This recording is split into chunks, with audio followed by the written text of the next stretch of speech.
If you've been waking up at night with that burning sensation in your feet and nobody has given you a real answer for why it's happening, I need you to stop what you're doing and watch this video, because what I'm about to share with you is not something most people over 60 will ever hear from their doctor. And the longer it goes unaddressed, the more serious the consequences become. I've spent decades working with patients over 60, and there is one pattern I've watched repeat itself thousands of times. Someone comes in describing that burning, that tingling, that strange numbness that creeps in slowly, and they've already been told some version of the same thing. It's your age. Try this medication. Come back in 6 months. And they leave without understanding what is actually happening inside their body, without understanding why those symptoms are there, and without any real plan to do something about it. That changes today. If you are over 60 and your feet burn, especially at night, if you feel that tingling that never quite goes away, if you've noticed your balance isn't what it used to be, or if you sometimes feel like you're walking on gravel when there's nothing under your feet, I want you to know something important. You are not imagining it. You are not overreacting. And this is not simply what getting older feels like. Something specific is happening in your nervous system. And once you understand what it is, everything starts to make a different kind of sense. Stay with me, because what I'm about to share could genuinely change the trajectory of where this is headed for you.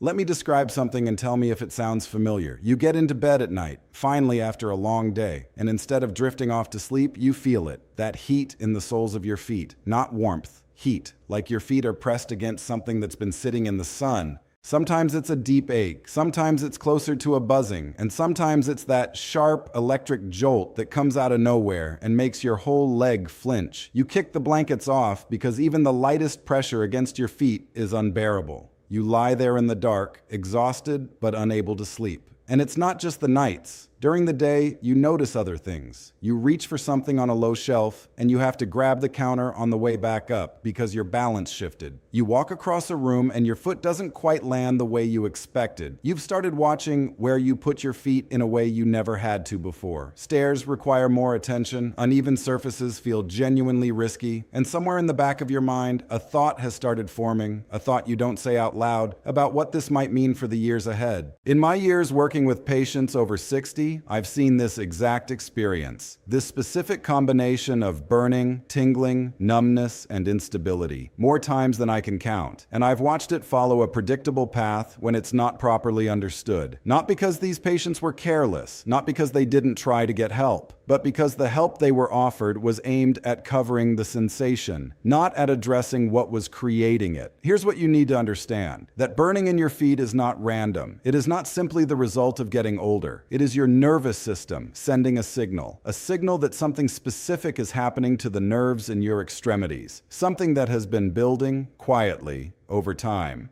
And that signal is now loud enough that you can't ignore it. The question is whether you're going to understand what that signal means, because if you don't, the signal tends to get louder. And this is where I need you to pay close attention, because what happens when this goes unaddressed is not just more of the same discomfort. The progression of peripheral nerve damage follows a very specific pattern, and most people don't realize where they are in that pattern until they've already moved further along than they wanted to be. In the early stages, the symptoms are intermittent. The burning comes and goes. The tingling is there some nights but not others. You can still dismiss it. Most people do. They manage with over-the-counter pain relief, or they see a doctor who prescribes something for the nerve pain, and they assume the issue is handled. But here's what I've seen in clinical practice, over and over again. Masking the sensation is not the same as protecting the nerve. While the medication quiets the signal, the underlying process continues. In the middle stages, the symptoms become consistent. The burning is there every night without exception. The numbness that was once limited to your toes has spread across the soles of your feet. You've started losing sensation in ways that concern you. Temperature is harder to feel, texture is blurring, and the balance issues are no longer something you can explain away as a bad day. You've caught yourself reaching for walls. You've thought about what happens if you fall. I've seen patients who ignored this for years, not because they were negligent, but because the medical system told them there was nothing meaningful to do. And by the time they came to understand what was actually happening, the damage had progressed in ways that were genuinely difficult to recover from.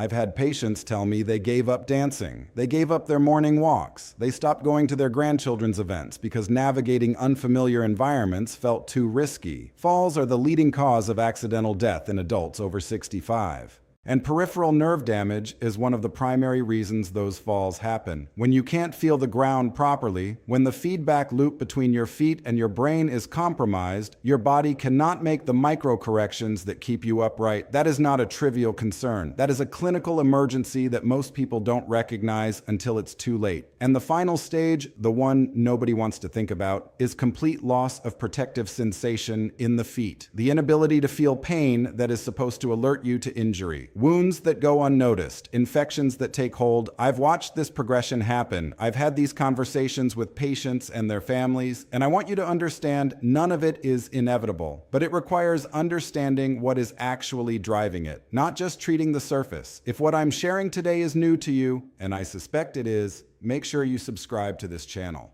I release critical health information for people over 60 every week. Information your doctor may not have time to share in a routine appointment. Hit the subscribe button below. It costs nothing, and it could be one of the most important health decisions you make today. Now let me tell you what is actually happening, because the explanation most people receive is incomplete, and an incomplete explanation leads to incomplete responses. Think about the electrical wiring in an older house. The wires themselves may still be intact, but the insulation around them, that rubber coating that protects the signal and keeps it contained, has started to break down. When that insulation deteriorates, what happens? The signal leaks, it sparks, it becomes erratic. Sometimes it doesn't get through at all. That is a precise physical description of what peripheral neuropathy is. Your nerves are like electrical cables running from your brain and spinal cord out to your feet, your hands, your entire body. And those nerves have a protective coating called myelin that functions exactly like the insulation on a wire. When myelin is healthy, nerve signals travel cleanly, accurately, at the speed they're supposed to. When myelin deteriorates, the signals distort. They fire when they shouldn't. They fail to arrive when they should. And that is what you are feeling. Burning that has no heat source. Pain with no injury. Numbness where sensation used to be. Now here's what most people, and most doctors in a standard appointment, don't take the time to explain. Why is that myelin deteriorating? Because this is where the story gets both more complicated and more hopeful. Because the answer is not simply aging. Aging is a factor, yes.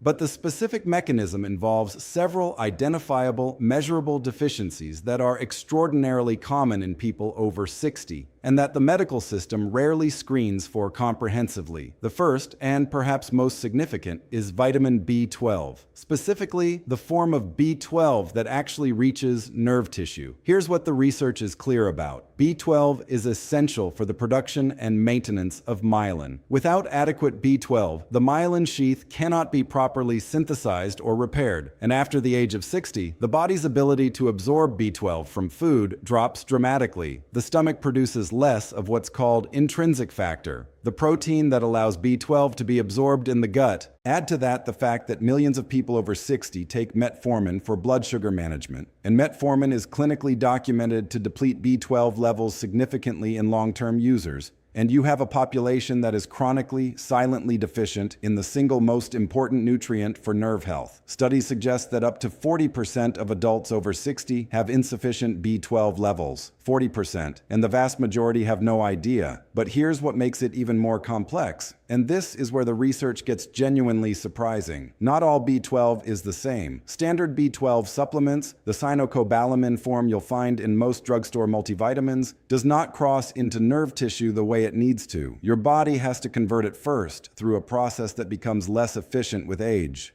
What the research increasingly points to is that methylcobalamin, the methylated biologically active form of B12, is what actually reaches the myelin sheath and supports its regeneration. This is not a minor distinction. It is the difference between a supplement that actually delivers to the tissue that needs it and one that largely passes through. Think of it like this. You need to get water to a specific garden. You have a hose, but there's a crimp in the line 20 feet before the garden. Standard B12 is the water that gets stopped at the crimp. Methylcobalamin is the water that finds another path through. And this is only one piece of what the research shows. There is a second compound that has been studied extensively in clinical settings for peripheral nerve support. and it is almost never discussed in a routine medical appointment. Alpha-lipoic acid, ALA. It is a powerful antioxidant, but not the kind of antioxidant that works in your bloodstream in a general way. Alpha-lipoic acid is uniquely capable of entering the mitochondria inside nerve cells, the energy-producing core of the cell, and neutralizing the oxidative damage that has been accumulating there over decades. Oxidative stress in nerve tissue is one of the primary drivers of myelin degradation, and standard antioxidants, vitamin C, vitamin E, cannot penetrate the cell membrane in the way alpha-lipoic acid can. The research on this is well documented, and yet it reaches almost none of the people who need it most. Researchers publishing in peer-reviewed journals over the past 2 decades have consistently found that alpha-lipoic acid supplementation is associated with meaningful improvements in nerve function and symptom reduction in people with peripheral neuropathy. The mechanism is clear. It reduces the oxidative environment inside nerve cells, the environment that is actively degrading the myelin sheath, and supports the cellular energy production needed for nerve repair. What is less clear is why this information has so rarely been translated into standard clinical practice. But I've seen the results in patients who finally addressed this deficiency, and the difference is not subtle. I had a patient, I'll call her Margaret, 69 years old. She came to me after 4 years of worsening symptoms, burning in both feet every night, numbness that had spread from her toes to the middle of her feet. She'd been on gabapentin for 2 years. It helped somewhat in the beginning, then less and less. She told me she hadn't slept a full night in over 3 years. She'd stopped taking her evening walks, something she'd done every day for 20 years, because she didn't trust her balance on uneven pavement. She told me quietly that she was terrified she was going to fall and break something, that she'd become dependent on her daughter, that she felt like she was disappearing from her own life. When we looked at her comprehensively, when we actually measured what her body needed, the deficiencies were exactly what I expected. B12 far below optimal, no alpha-lipoic acid supplementation, vitamin D severely deficient, and she was on metformin, which had been actively depleting her B12 for years while nobody had monitored her levels. What I've found in both the research and in clinical practice is that certain natural compounds can meaningfully support the nervous system's capacity to begin recovering when the right deficiencies are finally addressed. The peripheral nervous system has a remarkable resilience when given what it has been lacking. Margaret's story, and the story of dozens of patients like her, is one I want you to hold on to for a moment. This isn't just about the burning. This isn't just about the tingling. This affects everything. Your sleep is destroyed. Your relationships change because you're exhausted, because you're in pain, because you've started declining invitations and avoiding situations that once brought you joy. Your sense of yourself changes. The person who walked everywhere, who danced at family gatherings, who could get up from the floor after playing with grandchildren, that person starts to feel like someone you're losing access to. Your autonomy, the fundamental ability to move through your own life on your own terms, begins to feel genuinely threatened. And that fear, that quiet, grinding fear that you are becoming someone who needs to be taken care of, is perhaps the heaviest part of all of this to carry. I've had patients tell me they stopped going to church because the walk from the parking lot was too uncertain. I've had patients tell me they pretend to feel fine when their children call because they don't want to worry them, because they don't want to be a problem. That isolation,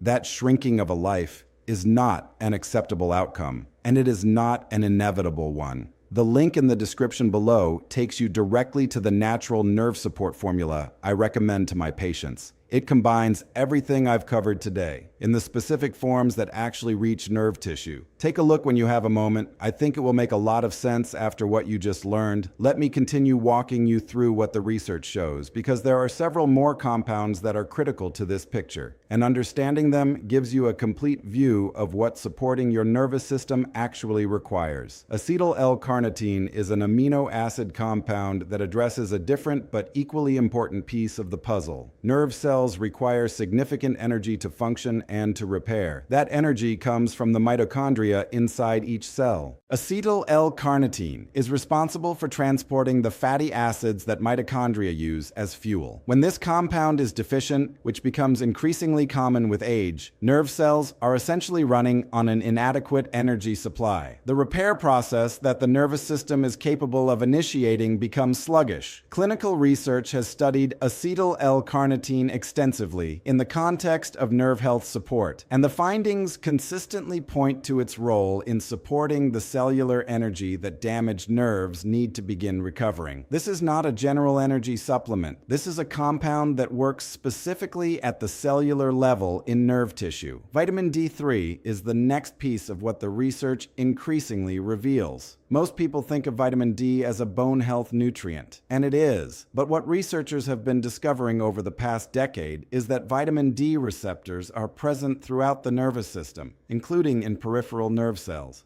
Vitamin D plays a direct role in modulating inflammation in neural tissue and in supporting the maintenance of nerve function. The majority of people over 60 are significantly deficient in vitamin D, particularly those who live in northern latitudes or who spend limited time outdoors. And that deficiency is now being linked in emerging research to increased nerve sensitivity and pain. This is a connection that very few doctors discuss with their patients. But the data is there. For those who look, magnesium is involved in over 300 biological processes in the human body. Among them, and this is critical for anyone dealing with nerve symptoms, is the regulation of nerve signal transmission. Magnesium controls what are called calcium channels in nerve cell membranes. When magnesium is insufficient, those channels become dysregulated and nerves become hyperexcitable. They fire more than they should. They produce sensations that don't correspond to any actual external stimulus. The burning, the tingling, the electric shocks in the middle of the night. Magnesium deficiency is extraordinarily common in people over 60, and it is rarely tested in routine blood panels. Addressing that deficiency through the right form of magnesium supplementation is one of the most direct interventions available for reducing nerve hyperexcitability. And finally, benfotiamine, the fat-soluble form of vitamin B1. Standard thiamine, the water-soluble B1 found in most supplements, does not penetrate nerve tissue effectively. Benfotiamine crosses into nerve cells in a way that standard B1 cannot, and its primary role there is protecting nerves from the kind of damage associated with elevated blood glucose. Even in people who have not been diagnosed with diabetes but who have what's called prediabetes, a condition affecting tens of millions of Americans who have no idea. The connection between glucose and nerve damage is one of the most well documented in the medical literature. And benfotiamine is one of the most specific natural tools available for addressing that connection at the cellular level. Now, finding each of these compounds separately, in the right forms, the right doses, and the right combinations, is not easy.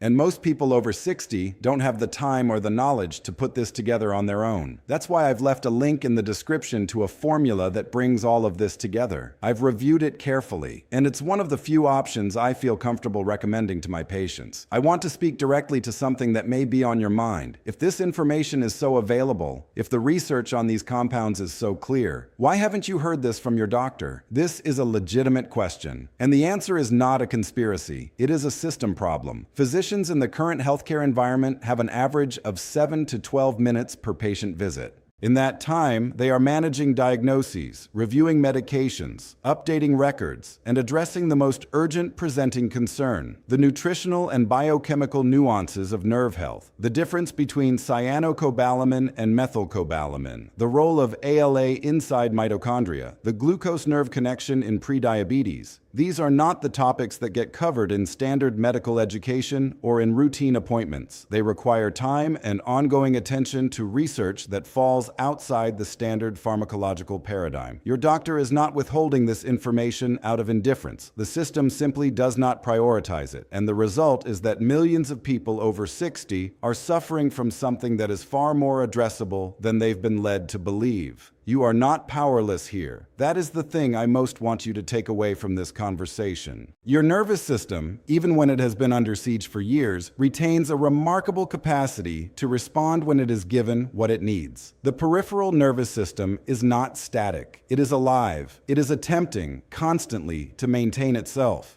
What the research increasingly suggests is that when the specific deficiencies driving the damage are finally addressed, when the myelin sheath receives the B12 it has been lacking, when the oxidative environment inside nerve cells is neutralized by alpha-lipoic acid, when the cellular energy supply is restored, when the inflammation is modulated,